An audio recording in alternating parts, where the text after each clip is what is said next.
ચાલો વિદ્યાર્થી મિત્રો, આગળના સેશનની અંદર આપણે ઉદ્દીપન એટલે શું અને તેના પ્રકારો વિશે વાત કરી હતી. ઉદ્દીપક એક એવો પદાર્થ છે જે રાસાયણિક પ્રક્રિયાને અંતે દળમાં કે સંગઠનમાં ફેરફાર રહિત હોય પરંતુ રાસાયણિક પ્રક્રિયાનો વેગ વધારે છે. આ ઉદ્દીપક દ્વારા જે ક્રિયા થાય છે એને આપણે ઉદ્દીપન તરીકે ઓળખીએ છીએ. આવા ઉદ્દીપન બે પ્રકારના હોય, સમાંગ ઉદ્દીપન અને બીજું વિષમાંગ ઉદ્દીપન. સમાંગ ઉદ્દીપન આપણે એમને કહેશું કે જેમાં પ્રક્રિયકો, નિપજો અને ઉદ્દીપક એક જ કલામાં હોય તો એને સમાંગ ઉદ્દીપન કહેવાય. એમના ઉદાહરણ પણ વાત કરી હતી. અને જ્યારે પ્રક્રિયકો, નિપજો અને ઉદ્દીપક જુદી જુદી કલામાં હોય તેને વિષમાંગ ઉદ્દીપન કહેવામાં આવે છે. આજે આપણે વિષમાંગ ઉદ્દીપનના અધિશોષણનો સિદ્ધાંત એમની વાત કરવાની છે.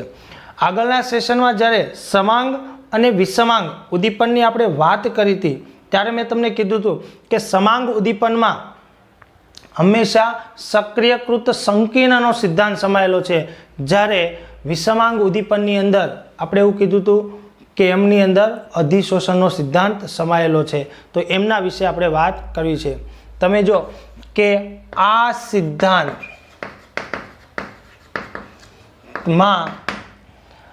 વિષમાંગ સંતુલન સમજાવે છે.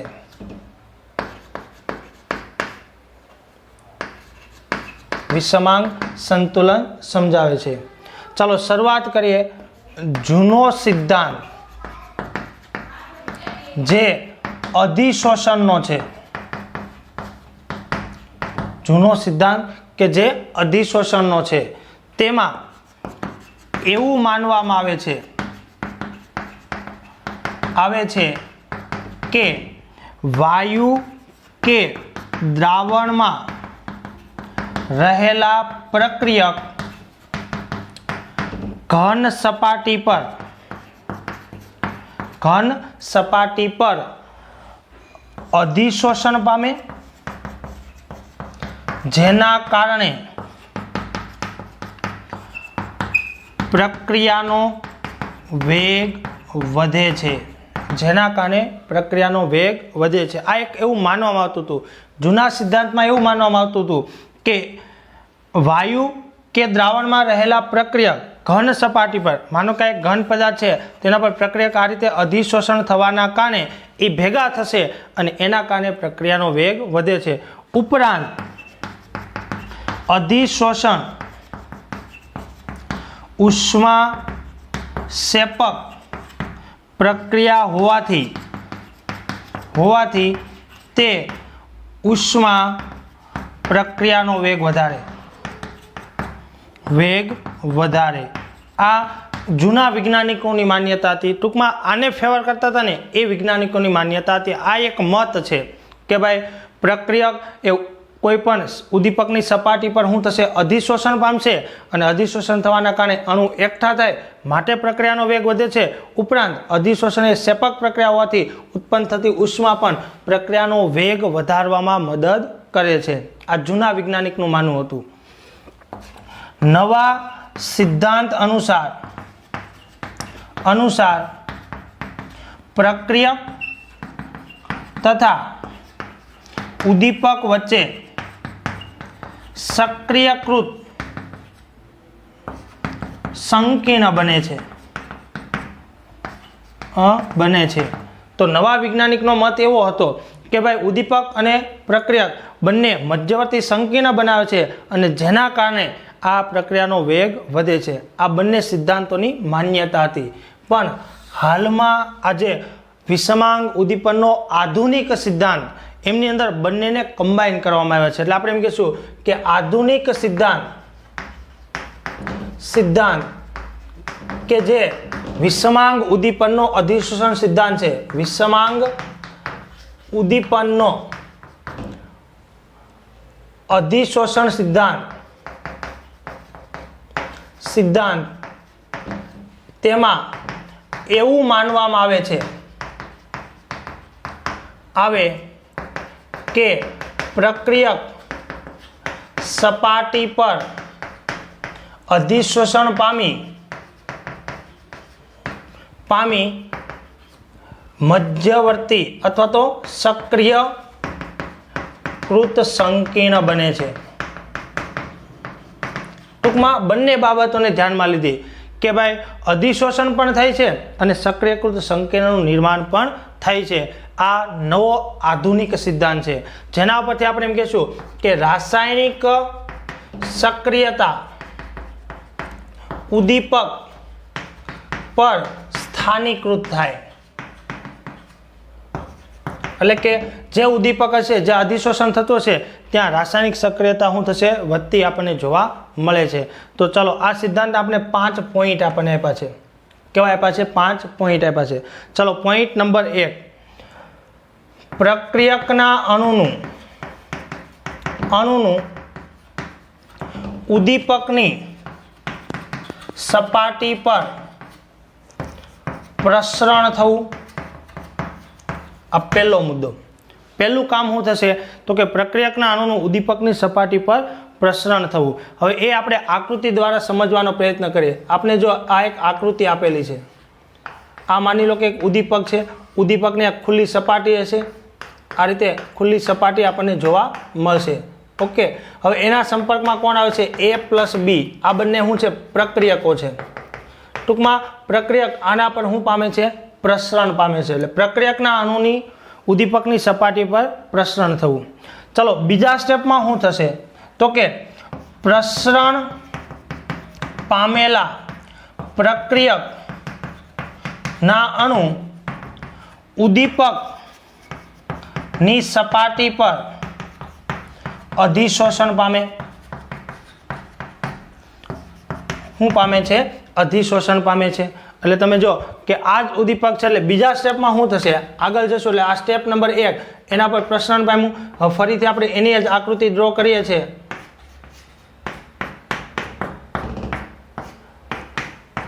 અહીંયા A અને B એની સપાટી પર શું પામે છે? અધિશોષણ પામે છે। ટૂંકમાં એના સાથે નિર્બળ આકર્ષણ બળથી એ જોડાય છે। એટલે આ બીજું સ્ટેપ છે પ્રસરણ થવું। તમે જો આ પ્રસરણ થયું અને આ શું થયું? બી સ્ટેપમાં અધિશોષણ। આકૃતિ દ્વારા પણ સમજી શકે છે। પહેલા પ્રસરણ થયું અને પછી એનું શું થયું? અધિશોષણ।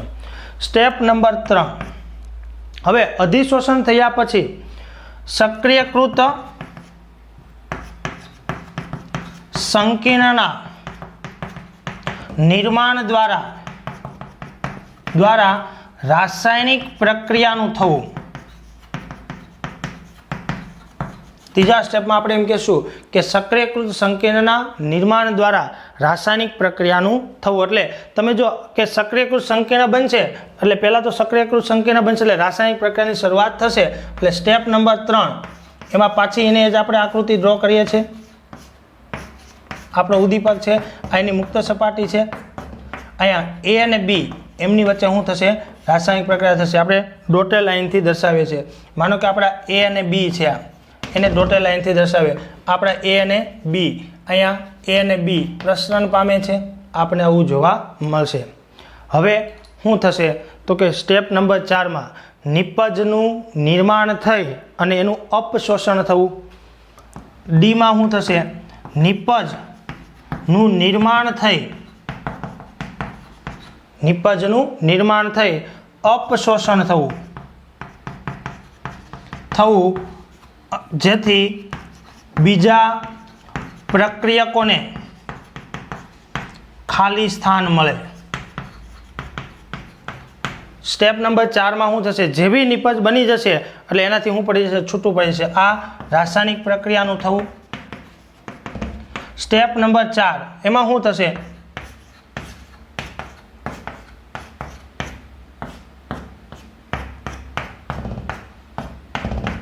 અહીંયા જે ઉદ્દીપક હતો એમાંથી નિપજ શું પડી જશે? અપશોષણ પામી જશે। એટલે આપણી જે નિપજ છે ને એ છૂટી પડી છે। A અને B આ જોડાઈને શું બની ગયું હોય? કમ્બાઈન નિપજ બની ગઈ। અહીંયા પ્રક્રિયકો બંને A અને B છૂટા છૂટા હતા, હવે શું બની ગયું છે? નિપજ।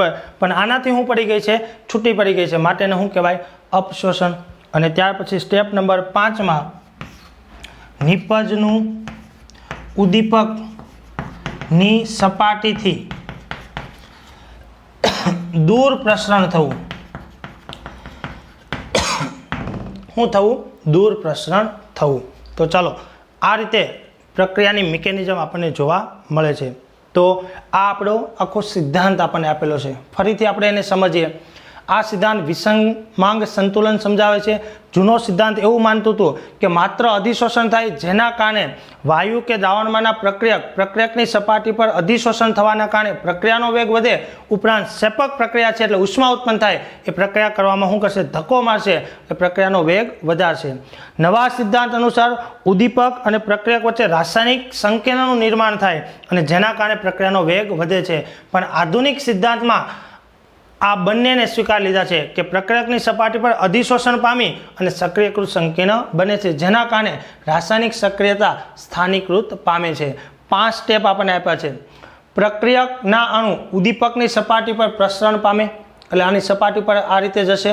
બીજા સ્ટેપમાં પ્રસરણ પામેલા પ્રક્રિયકના અણુ સપાટી પર શું પામશે? અધિશોષણ પામે છે.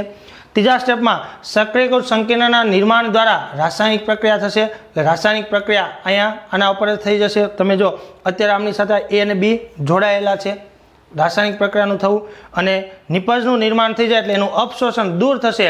અને સ્ટેપ નંબર 5માં એ નિપજના પ્રક્રિયકના અણુથી કેવા થઈ જશે? દૂર થતા આપણને જોવા મળે છે. તો આપણે 5મી બાબત કીધી છે.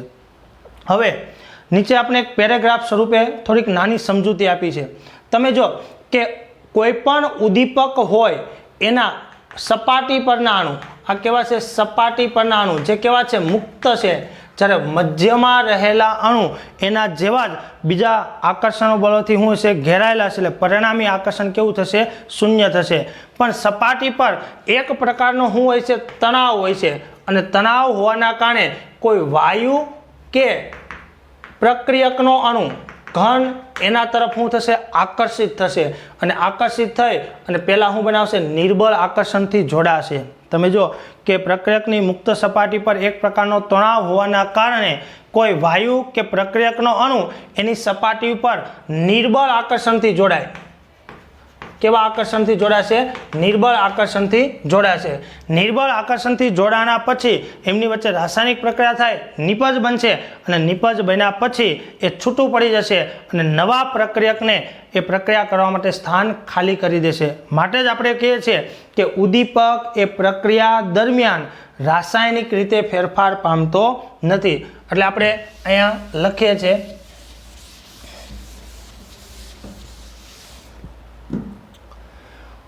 ઉદ્દીપકની સપાટી કે જે મુક્ત તણાવ અનુભવે, જે વાયુ કે પ્રક્રિયકને નિર્બળ આકર્ષણ દ્વારા જકડી રાખે, રાસાયણિક પ્રક્રિયા કરે, નિપજ બનાવે અને શું કરશે? મુક્ત કરશે. બરાબર. જેથી વધુ અણુને સપાટી પર શું મળે? સ્થાન મળે. વધુ અણુને સપાટી પર સ્થાન મળે છે. આમ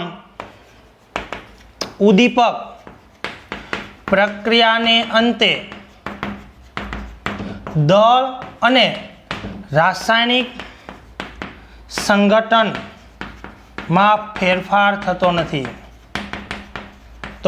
નથી અને તેનું અલ્પ પ્રમાણ જરૂરી છે.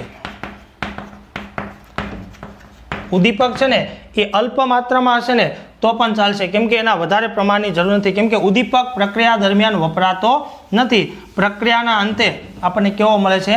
પાછો મળે છે. તો આ રીતે આપણે આ સિદ્ધાંત સમજાવી શકીએ છીએ કે ઉદ્દીપક પ્રક્રિયકના દળ કે એના સંગઠનમાં ફેરફાર થતો નથી. પ્રક્રિયાના અંતે જે મૂળ સ્વરૂપ હોય એ સ્વરૂપે આપણે પાછો પ્રાપ્ત થાય છે અને એનું પ્રમાણ કેવું છે? અલ્પ જરૂરી છે.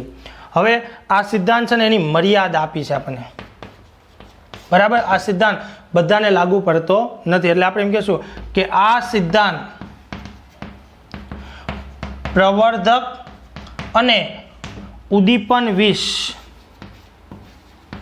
વિશે માહિતી આપતો નથી. તમે જો કે ઉદ્દીપનની પ્રક્રિયાની ક્રિયાવિધિ તો આપણે સારી રીતે સમજાવે છે, પણ એ ઉદ્દીપન વિષ અને પ્રવર્ધક જેની આપણે કાલે વ્યાખ્યા આપી હતી. પ્રવર્ધક ઉદ્દીપકની કામગીરી વધારે છે અને વિષ એની કામગીરીને ઘટાડો કરવાનું કામ કરે છે. આ બંને બાબત આપણે આ સિદ્ધાંતમાં ઉલ્લેખ જોવા મળતો નથી. તો આ સિદ્ધાંતની શું થશે? મર્યાદા છે. તો કમ્પ્લીટ તમને ક્વેશ્ચન વિષમાંગ ઉદ્દીપનના અધિશોષણનો સિદ્ધાંત આપણે એની ડિસ્કશન કરી. હવે આપણે એના પછી આપણે કેટલીક એના લાક્ષણિકતા આપી છે. એમાં 2 અગત્યની લાક્ષણિકતા છે, ઉદ્દીપકીય સક્રિયતા અને વર્ણનાત્મકતા. આપણે એમની વાત કરીએ.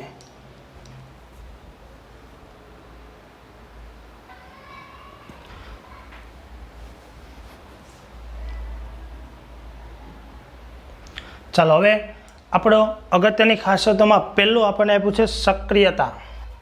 ઘન ઉદ્દીપકની અગત્યની ખાસિયતો. ઉદ્દીપક તરીકે આપણે ઘન પદાર્થ, મોટા ભાગે કેવો હોય ઘન પદાર્થ હોય તો એની ખાસિયતો આપણે આપેલી છે. હવે જો ઉદ્દીપકની સક્રિયતાનો આધાર રાસાયણિક અધિશોષણની પ્રબળતા પર હોય. કોના ઉપર હોય? રાસાયણિક અધિશોષણની પ્રબળતા પર હોય. પ્રક્રિયક ઉદ્દીપક પર પ્રબળતાથી અધિશોષાવો જોઈએ કે જેથી સપાટી સક્રિય બને. શું બને? સક્રિય બને છે. હવે ઘણીવાર આપણે એમ કહેશું કે એટલો વધુ પ્રબળતાથી પણ નહીં કે જેથી સપાટી પર બાકીના અણુને સ્થાન ન મળે. આપણે કહેવું જોઈએ, આપણે કહીએ ને કે ભાઈ જમવા ટાઈમે આપણે ખોરાક મોંમાં મૂકીએ છીએ તો પ્રમાણસર મૂકવો જોઈએ કે જેથી આપણે પૂરતું ખાઈ શકીએ અને વ્યવસ્થિત આપણે ચાવીને ખાઈ શકીએ. આપણે એકસાથે મોઢામાં એટલું બધું ન ભરી દેવું જોઈએ કે બીજા ખોરાકને સ્થાન ન મળે. ટૂંકમાં કહેવાનો મતલબ કે સપાટી ઉપર જ્યારે અધિશોષણ થાય ત્યારે એટલી નોર્મલી પ્રક્રિયા થઈ અણુ દૂર થાય, બીજા અણુ આવે એટલું થવું જોઈએ. આપણે એટલો બધો ઢગલો ન કરી દેવો જોઈએ, એટલા બધા અણુ ન કરી દેવા જોઈએ કે બાકીના અણુ આ તો સપાટી પર છે, બાકીના અણુ સપાટી પર છે નહીં, અને જે અણુ સપાટી પર નથી એ તો રાસાયણિક પ્રક્રિયા કરવાના નથી. એટલે એટલો બધો પ્રબળતાથી પણ ન અધિશોષાવો જોઈએ કે સપાટી પર બાકીના અણુને સ્થાન ન મળે. યોગ્ય જરૂરી પ્રબળતા સાથે અધિશોષણ પામવા જોઈએ, એના પર આધાર રાખે છે. સામાન્ય રીતે સમૂહ આપણે આપ્યા છે કે 6 થી 11 સુધી, અથવા તો આપણે કહીશું કે 7 થી 11 સુધી ઉદ્દીપકીય સક્રિયતા વધે છે.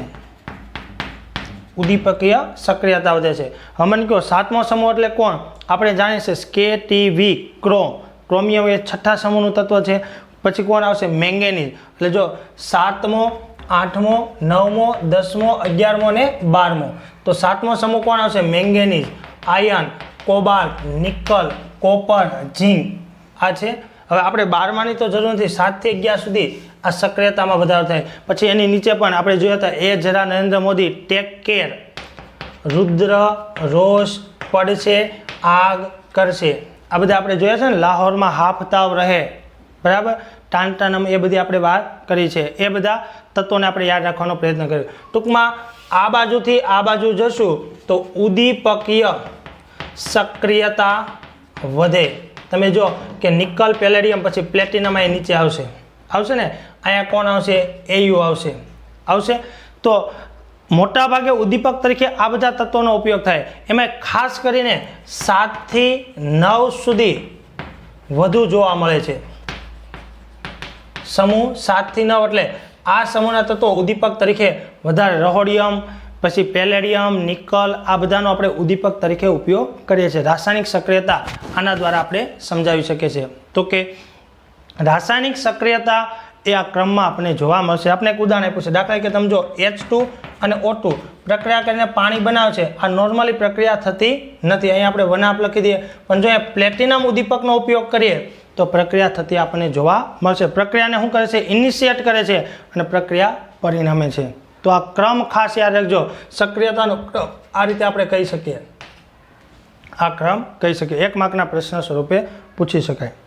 ચાલો હવે આપણે બીજો પોઈન્ટ આપણને આપ્યો છે વર્ણનાત્મકતા. વર્ણનાત્મકતા, સિલેક્ટિવિટી કોને કહેશું? તો કે વર્ણનાત્મકતાનો અર્થ સમાન પરિસ્થિતિમાં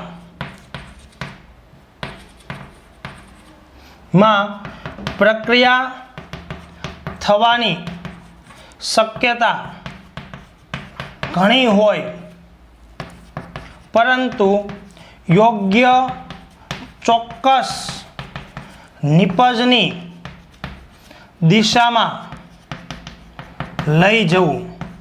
તમે જો કે સમાન પરિસ્થિતિમાં એક જ પ્રક્રિયામાં ઘણી બધી નિપજો શક્ય બનતી હોય, પણ ચોક્કસ નિપજ તરફ લઈ જવું, આ ઘટનાને શું કહેવાય? વર્ણનાત્મકતા કહેવામાં આવે છે. તમે જો દરેક ઉદ્દીપક કે વર્ણનાત્મક સ્વભાવનો હોય, એટલે કે જે તે પ્રક્રિયા માટે ઉપયોગી થતો હોય, બધા માટે ઉપયોગી થતો હોય નહીં. આપણે એક ઉદાહરણ સમજીએ ને તો વધારે તમને સમજાશે. તમે જો CO અને H2, આની આપણે 3 શક્યતા લઈએ છીએ. આ એમનું ઉદાહરણ છે. CO પ્લસ H2 આપણે 3 શક્યતા લઈએ છીએ. ચાલો અહીંયા આપણે ઉદ્દીપક તરીકે નિકલ લઈએ. અહીંયા આપણે કોપર અથવા ZnO અને Cr2O3 નું મિશ્રણ લઈએ અને અહીંયા આપણે ખાલી કોપર લઈએ. માની લો કે નિકલ તરીકે ઉદ્દીપકનો ઉપયોગ કરશો તો તમને મિથેન મળશે. બેલેન્સ કરવા માટે હાઇડ્રોજન કેટલા જોશે? 2, અને અહીંયા એટલે બાયકો બનશે પાણી H2O, એટલે બેલેન્સ કરવા માટે અહીંયા મૂકી દઈશું આપણે 3 મોલ. ઓકે, અહીંયા મિથેન આપણી પ્રોડક્ટ બની. અહીંયા તમને નિપજ તરીકે શું મળશે? મિથેનોલ, CH3OH, આલ્કોહોલ બન્યો. આલ્કોહોલ બન્યો છે, બેલેન્સ કરવા માટે 4 હાઇડ્રોજન, એટલે અહીંયા મૂકી દઈશું આપણે 2 મોલ. ઓકે, ચલો અહીંયા બનશે આલ્ડીહાઇડ CHO. ઓકે, બેલેન્સ કરવાની જરૂર નથી. હવે તમે જો પરિસ્થિતિ સમાન છે. પરિસ્થિતિ કેવી છે? સમાન છે. તમે જોઈ શકો છો, પરંતુ જુદા જુદા ઉદ્દીપકનો ઉપયોગ થવાના કારણે આપણે નિપજ કેવી મળી? જુદી જુદી મળી. આનો અર્થ વર્ણનાત્મકતા થશે કે શક્યતા ઘણી બધી હોય, પણ આપણે પ્રક્રિયાને કઈ દિશામાં લઈ જવી છે, આપણે નિપજ કઈ બનાવી છે, એ કોના ઉપર ડિપેન્ડ કરે છે? ઉદ્દીપક ઉપર ડિપેન્ડ કરે છે. તમે જો આ પાત્રમાં નિકલ નાખી દેશો તો હંમેશા મિથેન જ બનશે, કોપર નાખશો તો હંમેશા આલ્ડીહાઇડ જ બનશે, અને આ ઉદ્દીપકનો ઉપયોગ કરશો તો હંમેશા આલ્કોહોલ નિપજ બનશે. કઈ નિપજ બનાવી છે એમનો આધાર આ ઉદ્દીપક ઉપર હોય. એટલે આપણે કહેશું કે ઉદ્દીપક પ્રક્રિયા માટે હંમેશા વર્ણનાત્મક સ્વભાવનો હોય. ટૂંકમાં VIP હોય. આપણે આગળ વાત કરી હતી, VIP હોય, વર્ણનાત્મક સ્વભાવનો હોય, જે તે પ્રક્રિયા માટે ઉપયોગી હોય, પ્રક્રિયામાં ઉપયોગી થાય, જે બીજામાં થશે નહીં. ટૂંકમાં એક પ્રક્રિયા માટે ઉપયોગી છે તો બીજી પ્રક્રિયામાં ઉપયોગી થતો નથી. આપણે એક બેસ્ટ ઉદાહરણ લખીએ. દાખલા કે આપણે પ્રોટીન છે ને એનું પાચન કરવું છે, તો આપણે કોની જરૂર પડશે? પેપ્સિન નામના ઉત્સેચકની. પણ તમે જો કે એમાં ઇન્વર્ટેજ નાખશો તો પાચન નહીં થાય. તમે જાણો છો કે સુક્રોઝનું પાચન કરવું છે, તો સુક્રોઝનું પાચન કરવા માટે આપણે ઇન્વર્ટેજ ઉત્સેચકનો ઉપયોગ કરીએ છીએ. આપણે ગ્લુકોઝનું પાચન કરવા માટે આપણે ઝાયમેઝનો ઉપયોગ કરીએ છીએ. તમે જાણો છો કે સુક્રોઝનું વિઘટન થાય, ગ્લુકોઝ અને ફ્રુક્ટોઝ બને છે, પણ એ જ ગ્લુકોઝનું વિઘટન કરવા માટે ઝાયમેઝ ઉપયોગી થશે, ત્યાં ઇન્વર્ટેજનો ઉપયોગ થશે નહીં. માનો કે આપણે પ્રોટીનનું પાચન કરવું છે, આપણા શરીરમાં પેપ્સિન ઉત્પન્ન નહીં થાય, પણ એના બદલે આપણે ઇન્વર્ટેજ લઈ લઈશું તો પાચન થઈ જશે? નહીં થાય. જે તે પ્રક્રિયા માટે કેવો છે? VIP છે, વર્ણનાત્મક સ્વભાવનો છે. એક જ પ્રક્રિયા માટે ઉપયોગી થશે, જે બીજી પ્રક્રિયામાં ઉપયોગી થતો નથી. દાખલા તરીકે તમે જો કે યુરિયાનું પાચન કરવું છે તો આપણે યુરેઝની જરૂર પડે. કોની જરૂર પડે? યુરેઝની. તો યુરિયાનું પાચન કરવા માટે યુરિયા જરૂરી છે જ્યાં બીજા ઉત્સેચકો ઉપયોગી થતા નથી. એમ ઉદ્દીપક જે તે પ્રક્રિયા માટે ઉપયોગી થશે જે બીજા માટે ઉપયોગી થશે નહીં. આ ખાસ યાદ રાખજો. વર્ણનાત્મકતાનો અર્થ પ્રક્રિયાને યોગ્ય દિશામાં ધકેલવી. બરાબર, આપણે એવું કહીશું કે યોગ્ય દિશામાં ધકેલવી.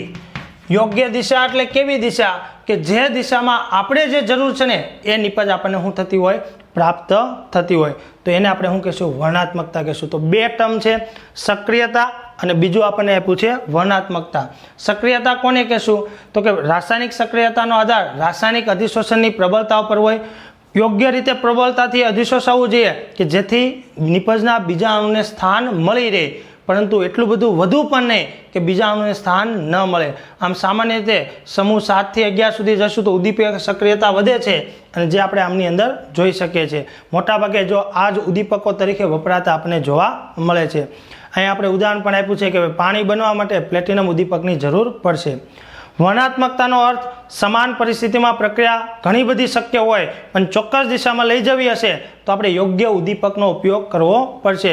ઉદ્દીપક હંમેશા વર્ણનાત્મક સ્વભાવનો હોય, જે તે પ્રક્રિયામાં ઉપયોગી થતો હોય જે બાકીની પ્રક્રિયા માટે ઉપયોગી થશે નહીં. દાખલા કે પ્રોટીનનું પાચન કરવું હોય તો પેપ્સિન જ જોશે. ત્યાં ઇન્વર્ટેજ, ઝાયમેજ તમે ગમે એટલો ખાશો, યુરેજ ગમે એટલો ખાશો, તમને પાચન થશે નહીં. યુરિયાનું પાચન કરવું હોય તો યુરેજ જ જોશે. તમે જો કે શેરડીના રસનું ઇન્વર્ટેજ ઉત્સેચક વડે આથવણ કરો એટલે ગ્લુકોઝ અને ફ્રુક્ટોઝ બને છે, પણ ઝાયમેજ ન હોત ને તો ગ્લુકોઝનું ઇથેનોલ બને નહીં. એના માટે આપણે ઝાયમેજ ઉત્સેચકની જરૂર પડશે. ઓકે, ચાલો તો આ એમની વાત થઈ ગઈ. હવે નેક્સ્ટ સેશનની અંદર આપણે આમાં ઉદ્દીપકમાં એક પોઈન્ટ બાકી છે, આકાર વર્ણનાત્મક ઉદ્દીપન, જે એક વિશિષ્ટ પ્રકારનું ઉદ્દીપક છે.